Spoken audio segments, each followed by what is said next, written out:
Good morning. Recently, an international group of business leaders who paid a considerable sum hired me to address several pressing questions on management and leadership issues that they're facing.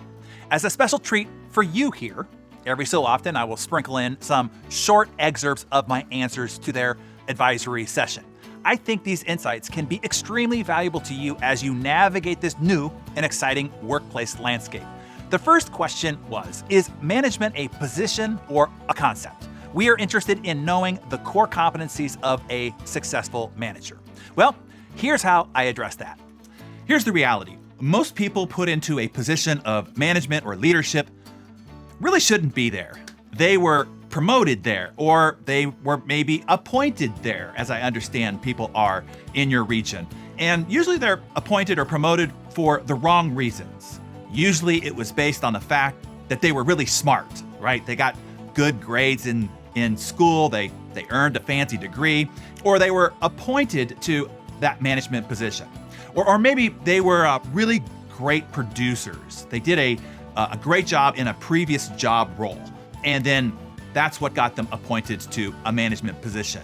But being intellectually smart or being a great producer in a job role, that does not make for a great manager or a great leader. In fact, it's often because they are so smart or so good at the producing part of a previous job role that it makes them a bit bossy or righteous or micromanaging or dysfunctional as a manager or a leader.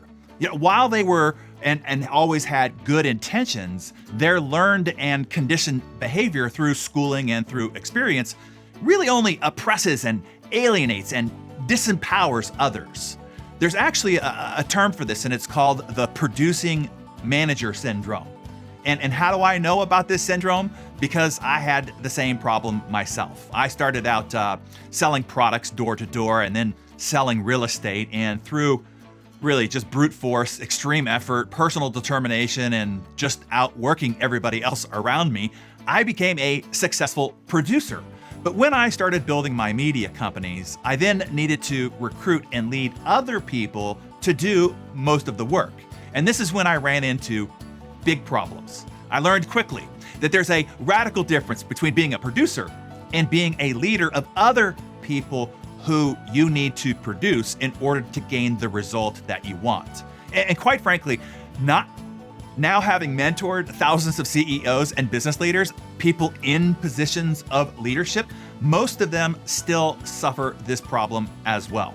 They got to the position of being a leader because they were really great at managing themselves. They were really great at producing themselves, but they never learned how to manage and lead other people doing the work. They never made the transition.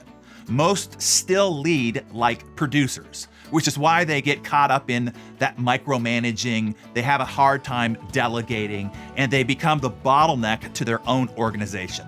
Why? Because the only way they know how to lead is how they produced, which compels them to jump in and do things for themselves, right? Or overmanage others trying to do it.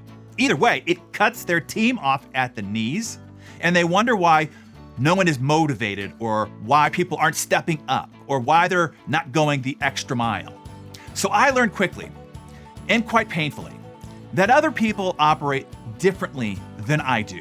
They work differently. They communicate differently. They are motivated by different things. And there is a real skill to bringing different types of people from different ages and generations and different ethnic races and cultures and different genders and beliefs and personality types and bringing them together.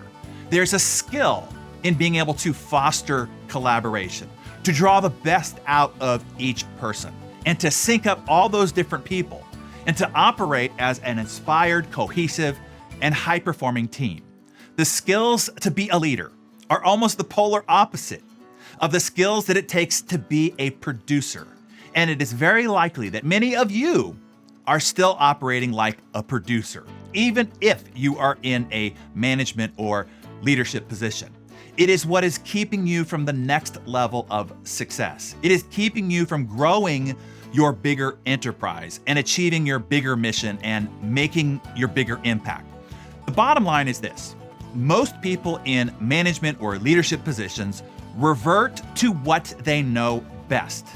Producing managers and leaders have spent their entire careers being rewarded for their personal subject matter expertise. It's how they got the job to begin with, and it is a very important part of their now personal identity. And continuing to be the hero with their productive work is very validating, and that is tough for them to walk away from. And quite frankly, they don't know any other way. They don't know actual leadership. And this is why I created the leadership development curriculum that many people now know globally called Hero's Journey.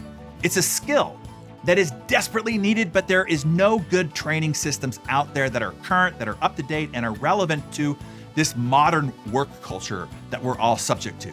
All right, Darren Daily friends, so now you tell us, what epiphanies struck you from what you just heard? Have you seen somebody who was really smart or really good at a job role get promoted to a management or leadership position and then struggle? Has that person been you? I'm sure it would help others to hear your epiphany or stories. So please share them in the comments below.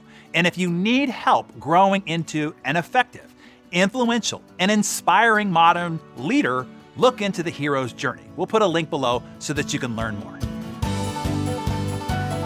Hi there, Allie from the A-Team here. Now, I hope that Darren's mentoring session today hit you as hard as it did for me. You see, I have always prided myself on doing a really great job as a producer. And then when I got promoted, well, I wasn't doing so great. And I couldn't really figure out why. So I just started working harder and harder until I really started to sacrifice myself, my family, and all the people around me. And what was worse was I still wasn't doing great at my new role. Now, it wasn't until Darren explained this difference, the difference between being a producer and being a leader. And my new role required me to be a leader and not just a producer anymore. And when I learned how to do that, everything changed, and almost immediately. I not only started succeeding in my new role, but my entire life got easier and I became more successful as well. Now, whatever it is that you do, it's also likely that you not only need to be a great producer, but also a great leader. And that skill is not really taught in school or anywhere else comprehensively. That is why Darren developed the Hero's Journey. It's a full year-long and comprehensive leadership development program designed in and for our modern times. Now, I really hope that you're going to be joining us for our 2022 learning adventure together. So just click the link and get yourself registered now.